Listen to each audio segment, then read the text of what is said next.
guys, Ken Smith. So normally this would be our Tuesday morning fishing report, but this is the face of tired. So, man, those Sunday tournaments are hard on me. I drove all the way home today, Monday morning, real early, and got to work. My work's picked back up, thank the Lord.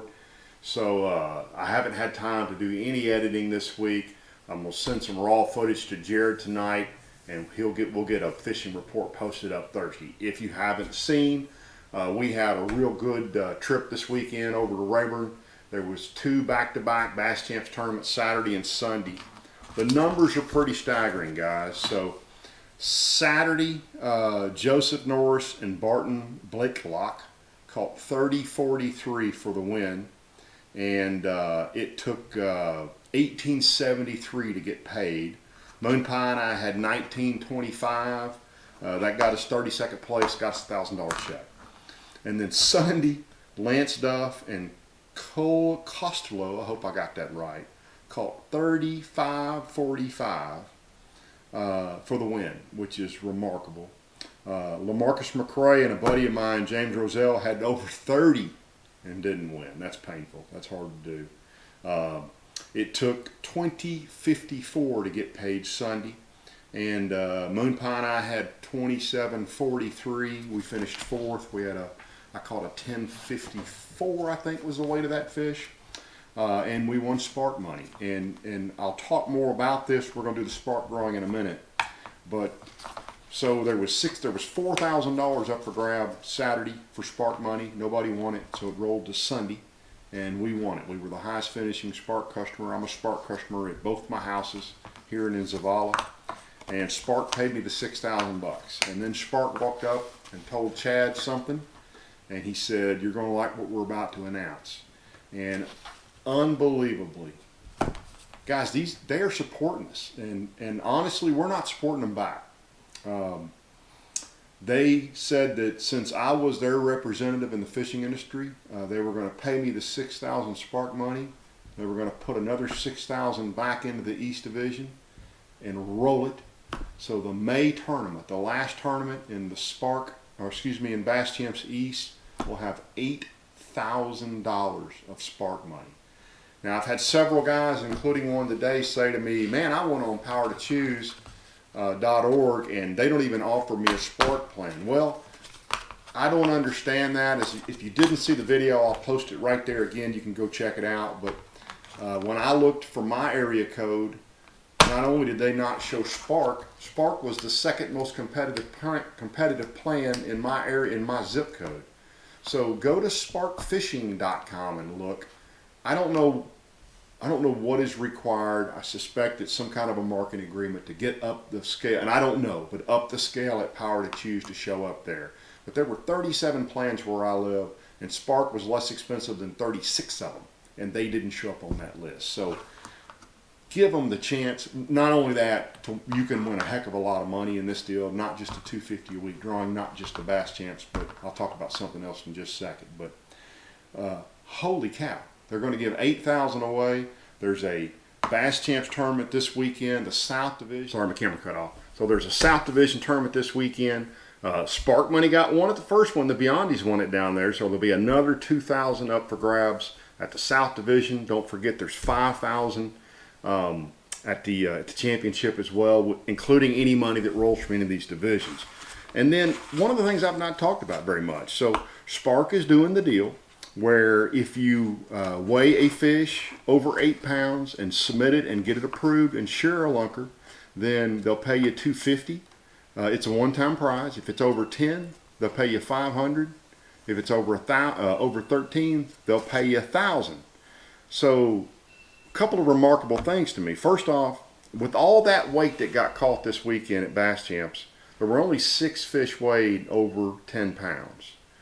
But there were 12 fish weighed over 8 pounds. So I'm going to submit mine to ShareLunker. So my fish over 10 pounds, and all I've got to do is send them the weight slip showing that I weighed a fish in a Bass Champ tournament over 10 pounds. That's $500. So there was $3,000 passed up on guys in addition to what they won in Bass Champs had they just were they a Spark customer and submitted at ShareLunker. And then there were another 6 fish over 8 pounds that would have been $2.50 a pop. So they're trying to pay us to become customers, and we're not listening. So give them a chance, man. Go to sparkfishing.com or call them and tell them you want the Spark Bass. So it's a Spark Bass promo code, and it's a great price. It's a great deal, and they are being huge supporters of the fishing industry, and I hope we'll repay them that courtesy. We're trying to work some other things out right now, but right now that's our best deal. Become a Spark customer, get paid a bunch of money. There'll be $4,000 at the next North Division because nobody won the money at Fork. So all you North guys, you can get in as well. I know some of you guys have co-ops. You can't join, but if you got a second house somewhere else or even a family member you want to pay their electric bill, this is serious money. I mean, there's thousands of dollars up for grabs at each one of these tournaments. So we will have footage up on Thursday. We got a ton of stuff coming. So we're going to post Saturday's tournament on Thursday. I'm going to work really hard on getting the ballistic graded this week. I would love to get that posted. Probably not Wednesday, maybe Friday. And then next week we'll post the tournament of the 27 pounds. It's pretty good stuff. And then we'll have some more stuff later next week as well. This is going to be a fun time. I'm pretty much down to picking my boat. I've still got a couple more things to look at, but I think I've really kind of settled on a couple of boat makers that I'm interested in, and we'll get that worked out real soon and get that announced as well. I do still going to do the Nitro if possible, and I still want to finish up the Vexus because that's something I'm real curious about finishing that up. So I'm trying to get that done, guys. There's just, as you guys know, I don't do this for a living. I'm in the insurance business, and it's gotten really busy, so there's only so many hours in the day to do this, which is why I've got Jared helping me with my edits right now. But I hope you guys are enjoying this, and I apologize for no fishing footage today. Oh, let's do a spark draw. So we got a spark drawing to do here. Again, $250 every week to a Spark customer, and this week that Spark money is going to go to that ticket right there, and that ticket is Brian Thuet, I'm going to guess, Theut, unless I misspelled it, but I think that's right. Brian Thuet of Dickinson, Texas. Congratulations. If I don't hear from you pretty quick, I'll reach out to you to let you know you've won. Don't throw a card, don't throw an envelope from Spark Energy away because it's going to have a $250 gift certificate. So thanks for tuning in. We'll see you guys on Thursday with some pretty amazing fishing. I'll tell you a little bit about the progression. The fish actually changed from Saturday to Sunday, and we made a decision that really jumped our weight up a bunch. And I'll explain kind of my thought process behind why we did what we did. Don't get me wrong, 19 pounds was a fun stringer to catch, but a couple of bait changes based upon something we saw Saturday morning and or Sunday morning, excuse me. And we got some great big bites. So tune in. I think you'll enjoy that when we talk a little bit more about tournament strategies. Thanks. Guys, I want to add something to this in hindsight, and I meant to add it earlier and I forgot, and I'm glad I thought about it before I started editing this. So I did something Saturday that I regret, that was stupid, that was it was just something that I feel it is out of character for me. So we were coming in Saturday, and I want to be careful how I say this because I don't want to make it sound like it's anybody's fault but this guy right here. We took off running back in. We had stopped in Five Fingers, and I told Moon Pie, I said, I'm going to give us a 3-minute cushion to run back in. And it was a little rougher than I thought it was, and we popped out of there. And that's not a very long run, but when we popped out, I had an issue. I had to stop the boat for a couple of seconds, or a couple of minutes actually. Stopped the boat, fixed the issue, took back off again, and as I started running, I realized we were going to be real close. So as I'm running, I dial in a waypoint where I got to get to, and I look, and it tells me my arrival time is 3:31, and I got to be there at 3:30. And I knew we were right on the cusp of getting a check, and I knew that a 1-pound penalty would probably cost us not to get a check. And that is no excuse for what I did. And I ran back in, and when we got in eyesight, there were guys that had started stopping about 300 yards short of the no-wake buoy. And they were I don't know if they were guys weighing in ours or when they were weighing, but there was a big space to the left of them. So I wasn't going 70. My boat won't run 70, but I went around them. And that was fine. What I did there was cool, but a guy was taking off coming back out. And he was coming at me, and he forced me where I didn't want to go. And so when he did, I shut it down. But when I shut it down, I hit, you know how a boat throws a real big wake right when they're taking off. I hit that big wake, and I sloshed water on some guys. And number one, I didn't stop and apologize.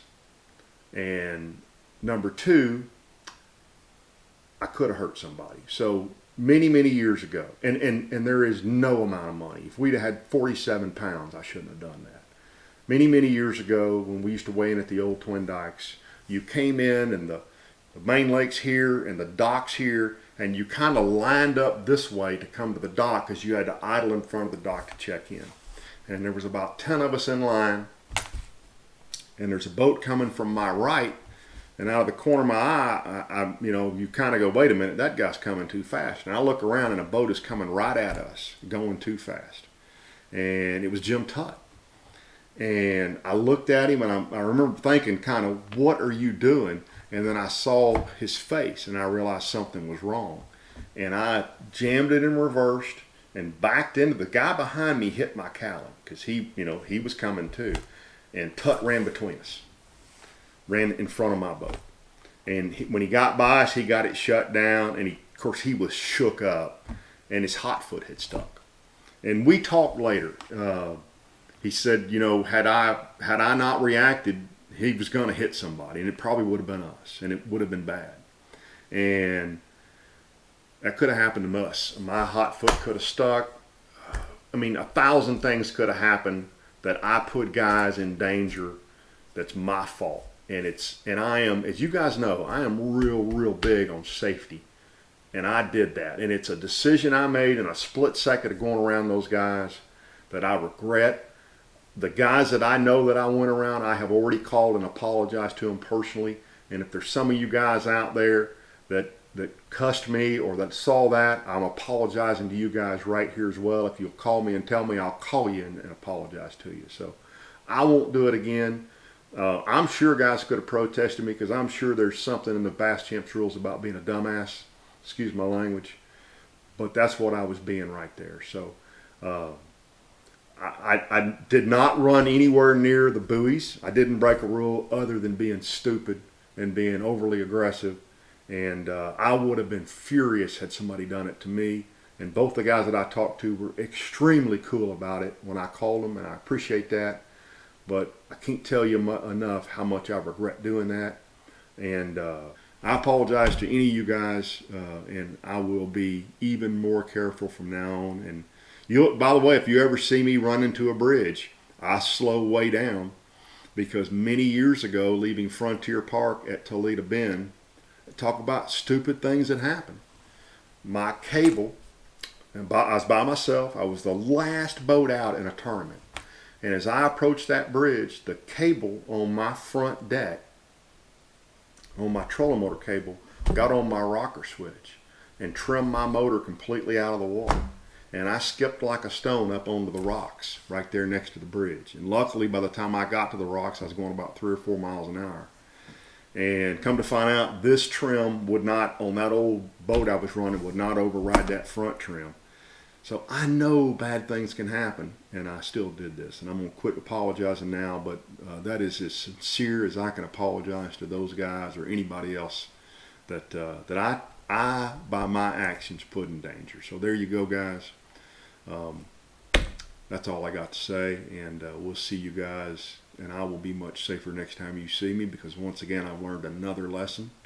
I wish I could go back 48, 60 hours ago and change the decision I made in that split second, but I can't, so that's all I can do for right now. So if you want to hate on me in the comments, it wouldn't be the first time anybody's done that, but hopefully you understand that we all make bad decisions, and there's 3 or 4 in my life I'd like to go back and change, and this is one of them. So that's heartfelt. Thanks, guys, for tuning in, and we'll see you guys on Thursday with the actual fishing report from the Bass Champs tournament in Rayburn.